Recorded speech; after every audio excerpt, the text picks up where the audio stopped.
안녕하세요. 오늘 오랜만에 요리 동영상 올립니다.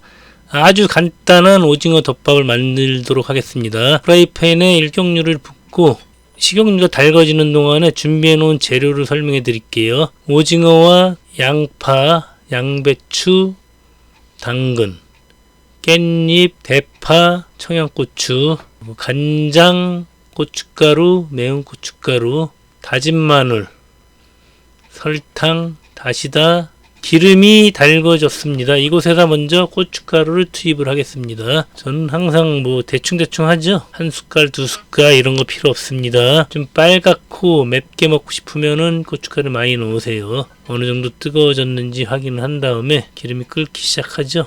이때 불을 약하게 만들어요. 참고로 최고 센 불이 9거든요. 9. 지금 6으로 맞췄습니다. 센 불에 하게 되면은 그냥 타버리죠. 타지 않도록 기름에 간장 투입. 이게 오징어가 몇 마리냐에 따라서 이게 조금씩 달라집니다. 오징어가 저는 지금 오늘 2마리를 했는데 간장 2개 넣으니까 조금 싱겁더라고요. 그래서 나중에 조금 더 투입을 합니다. 아마 간장을 3숟갈에서 4숟갈 넣으셔도 될 것 같아요. 오징어가 2마리일 때는요. 제가 오징어 2마리 기준인데 현재 이것은 오징어 1마리 기준이거든요. 고춧가루도 2숟갈 넣었죠. 그리고 다진 마늘 1숟갈 정도. 그리고 잘 볶아줍니다. 주의사항은 너무 센 불에 하시면 안 돼요. 저는 또 매운 거, 칼칼한 거 좋아하기 때문에 매운 고춧가루 또 넣었습니다. 매운 거를 아주 좋아한다, 강력한 매움을 좋아한다 그러면은 이 고춧가루 더 많이 넣으시던지 더 매운 그 성분이 있죠, 그 성분을 더 넣으시면 돼요. 그리고 설탕 제가 1숟갈 넣었는데 이것도 역시 조금 부족했어요. 왜냐, 오징어가 2마리였기 때문이죠. 조금 설탕을 나중에 더 넣을 겁니다. 그리고 양념이 어느 정도 잘 섞어지면은 오징어를 투입을 하죠. 오징어 넣고 볶아주기. 자, 잠시 카메라의 위치를 바꿨습니다. 오징어가 이제 익을 때까지 살살 볶아주시면 되죠. 아직까지도 불을 너무 세게 하시면 안 돼요. 너무 세게 하게 되면은 저 양념이 타버리거든요. 중불 정도에서, 아니면 조금 중불보다 약한 불에서 살살 저어주면서 오징어를 익혀줍니다. 오징어가 이제 익고 나면은 센 불을 올리고 채소를 집어넣습니다. 양파, 양배추, 당근이죠. 이것도 이제 그 양에 맞춰서 적당히 넣으시면 돼요.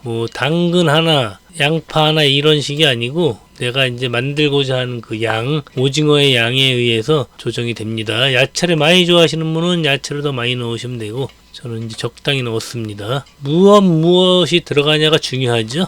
이때쯤 보시면 이제 이 간이 센지 약한지 하나 살짝 집어서 드셔보세요. 간이 좀 약하다 싶으면은 이제 이곳에 또 깻잎과 대파와 청양고추가 들어갈 것이기 때문에 조금 더 심심해지거든요. 그래서 미리 간을 좀 보고 약할 것 같으면은, 지금 설탕을 제가 넣었죠. 설탕도 넣고 또 간장도 넣을 겁니다. 간장도 넣고 이래서 간은 어느 정도 맞춰주셔야 돼요.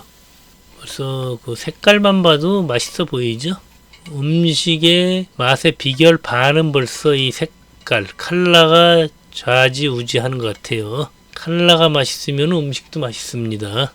저는 이거 맛있게 먹었기 때문에 이 영상을 편집하면서도 자꾸 침이 넘어가거든요. 그래서 지금 나레이션 하기가 쉽지가 않습니다. 자꾸 침이 넘어가요. 이게 이제 아삭아삭한 거 좀 지날 단계까지만 볶아주시면 돼요. 지금 양파를 하나 먹어봅니다. 많이 아삭아삭 하거든요. 그래서 조금 더 볶아주도록 하겠습니다. 이게 오징어 덮밥이라 그랬는데 오징어 볶음이죠. 오징어 볶음. 이렇게 먹어도 되죠. 오징어만 먹어도 됩니다. 이렇게 해서 반찬으로 먹어도 되고, 밥 위에 얹어서 덮밥으로 드시는 게 가장 맛있습니다. 덮밥용 오징어 볶음. 오징어가 이날 제가 이제 마트에 갔는데 가장 좋은 게 국내산 생물이 가장 좋은데, 이날 국내산 생물이 없고 수입산 냉동을 해동해서 손질해 놓은 오징어만 있더라고요. 그래도 결국 맛은 똑같은데, 그래서 이왕이면은 국내산 생물로 하면은 오징어가 더 싱싱했고 더 맛있었을 것 같아요. 그 국내산 생물을 이길 만한 대체식품 없죠? 가장 맛있어요. 그런 오징어는 그냥 물에다가 한번 데쳐서 초고추장만 찍어 먹어도 오징어는 살이 달죠. 파, 깻잎, 청양고추를 넣었습니다.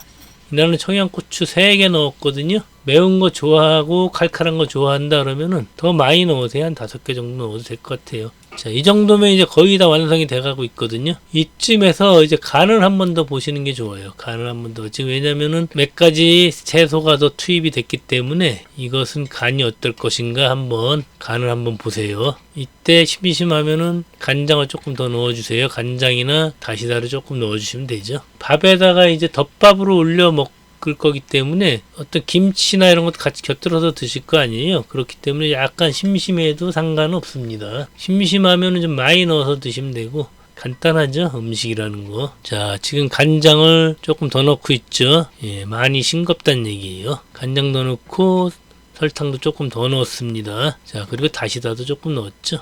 오늘 제가 넣은 양념이 그렇게 심하게 단짠단짠이 아니에요. 아주 약간 싱거운 것보다 조금 강한 맛 그런 거 있죠. 그리고 매콤함도 적당합니다. 제가 넣은 양을 보고선 조금 더 약간 더 자극적으로 드시고 싶다 그러면은 간장을 한 숟갈 정도 더 넣어주시고 설탕도 한 숟갈 정도 더 넣어주시면 될 것 같아요. 자, 그리고 마지막에 이제 물엿 들어갑니다. 물엿 넣고 잘 섞어주죠. 물엿 넣고 섞어주고 통깨 들어가죠. 통깨가 들어가야지 뭔가 맛있어 보여요. 고소한 맛도 첨가가 됩니다. 자, 이곳에 이제 불을 껐어요. 불을 끄고 참기름을 조금 넣어주셔도 되고 안 넣어주셔도 돼요. 자, 제가 지금 색깔 때문에 고춧가루 더 넣어주었습니다. 색깔은 조금 빨개야지 더 맛있을 것 같죠. 자, 이렇게 해서 이게 이제 완성이 된 겁니다. 이제 맛있는 밥을 하셔갖고 그 밥 위에 이걸 넣고 계란 후라이 하나 위에 얹어서 맛있게 비벼 드시면 됩니다. 오늘 맛있는 오징어 덮밥이었습니다. 맛있게 드세요.